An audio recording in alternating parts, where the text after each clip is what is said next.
ำหรับខ្ញុំមិនដឹងថាត្រូវមានអ្វីយកបកស្រាយ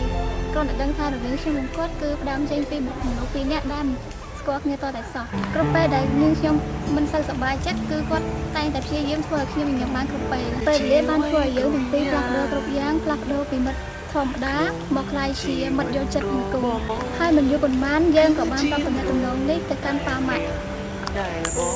ក៏បានសួរនាំដល់ខ្ញុំទាំងពីរតែក្រោយមកដល់ទំហំនៃក្តីស្រឡាញ់របស់យើងទាំងពីរលោកក៏មិនបានជំទាស់អ្វីដល់យើងផងដែរតាំងពីថ្ងៃភ្ជាប់ពាក្យមកគឺជិតរយៈពេល1ឆ្នាំហើយដែលយើងតឹងមិនរងចាំទម្រាំមកដល់ថ្ងៃនេះសម្រាប់ការស្គាល់គ្នារបស់យើងទាំងពីរវាមិនសូវយូរប៉ុន្មានទេក៏ទៅគឺវាត្រឹមត្រូវរយៈពេល2ឆ្នាំតែវាបានបង្កប់នៅអនុស្សាវរីយ៍ច្រើនគួរពីការស្មាននៅថ្ងៃទី15ខែកញ្ញាឆ្នាំ2015ឆ្នាំរបស់ខ្ញុំក៏បានរៀបចំពិធីដកគោវិបាមួយដែលខ្ញុំបានដឹកនាំទូរស័ព្ទវាជាលើកទី1ហើយដែលខ្ញុំទទួលបានកម្មវិធីដកគោវិបាមួយនៅពេលដែលត្រឡប់មកកាន់វិញដែរវាជារឿងស្គមថែមមែនគឺមានទីមួយយ៉ាងធំហើយពេលនោះផងដែរកង់ម៉ូតូក៏បែកទៀតវាជារឿងមួយដ៏គួរឲ្យព្រួយបារម្ភមែនទែននៅក្នុងពេលដែលមកដល់ផ្ទះវិញគឺខ្ញុំបានសារភាពក្តីស្រឡាញ់ចំពោះគាត់ទាំងអស់ដោយការគោរពស្រឡាញ់និងការយកអធិស្ឋានគ្នាទៅវិញទៅមករវាងខ្ញុំនិងគាត់ខ្ញុំក៏ហ៊ានពុះពៀសម្រាប់ក្តីស្រឡាញ់មួយនេះហើយខ្ញុំក៏ហ៊ានប្រាប់តំណែងនេះទៅកាន់ប៉ាម៉ាក់របស់ខ្ញុំតែប៉ាម៉ាក់របស់ខ្ញុំបានធ្វើការណាត់ជួប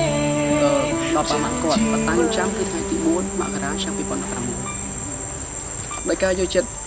របស់ប៉ាម៉ាក់ទាំងសងខាងលោកក៏បានរើសពេលវេលាល្អមួយសម្រាប់យើងទាំងពីរនៅថ្ងៃទី17កុម្ភៈឆ្នាំ2016ក៏បានមកដល់វាជាថ្ងៃភ្ជាប់ពាក្យរបស់យើងទាំងពីរដោយការយកចិត្តរបស់ប៉ាម៉ាក់សងខាងលោកក៏បានរើសពេលវេលាដ៏ល្អមួយសម្រាប់យើងទាំងពីរថ្ងៃ17កុម្ភៈឆ្នាំ2016ក៏បានមកដល់ជាថ្ងៃដែលយើងទាំងពីរបានរំពឹងទុកវាជាថ្ងៃភ្ជាប់ពាក្យរបស់យើងទាំងពីរនៅក្នុងថ្ងៃដ៏សេវសានេះផងដែរខ្ញុំបាទក៏មកភ្លេចអរគុណទៅដល់លោកមីងកូនទាំង4ដែលបានសំបំណងរបស់យើងទាំងពីរផងដែរខ្ញុំក៏សូមអរគុណដល់បងប្អូនទាំងអស់ទាំងសាច់បង្កើតនិងសាច់ថ្លៃដែលបានជួយបញ្ចេញមតិយោបល់និងជួយជំរុញក្នុងពិធីមង្គលការរបស់ខ្ញុំទាំងពីរផងដែរហើយយើងខ្ញុំទាំងពីរគឺគ្មានអ្វីក្រៅពីមានតែ10លើកអរគុណអ្នកធំទិញរបស់លោកពីបានទេហើយខ្ញុំបាទក៏មកភ្លេចអរគុណទៅដល់ភាពទឹកយូរទាំងអស់ដែលបានចូលរួមនៅក្នុងថ្ងៃមង្គលការរបស់យើងខ្ញុំទាំងពីរនេះផងដែរការចំណាយពេលរបស់អស់លោកចូលរួមក្នុងកម្មវិធីរបស់ខ្ញុំគឺជាកម្មដ៏គិតគូរដ៏ដំមែនទែនសម្រាប់គ្រួសាររបស់យើងខ្ញុំទាំងសងខាងហើយខ្ញុំក៏ចង់ប្រាប់ទៅដល់អាដាមភរិយារបស់ខ្ញុំផងដែរថាខ្ញុំពិតជាស្រឡាញ់គាត់ខ្លាំងណាស់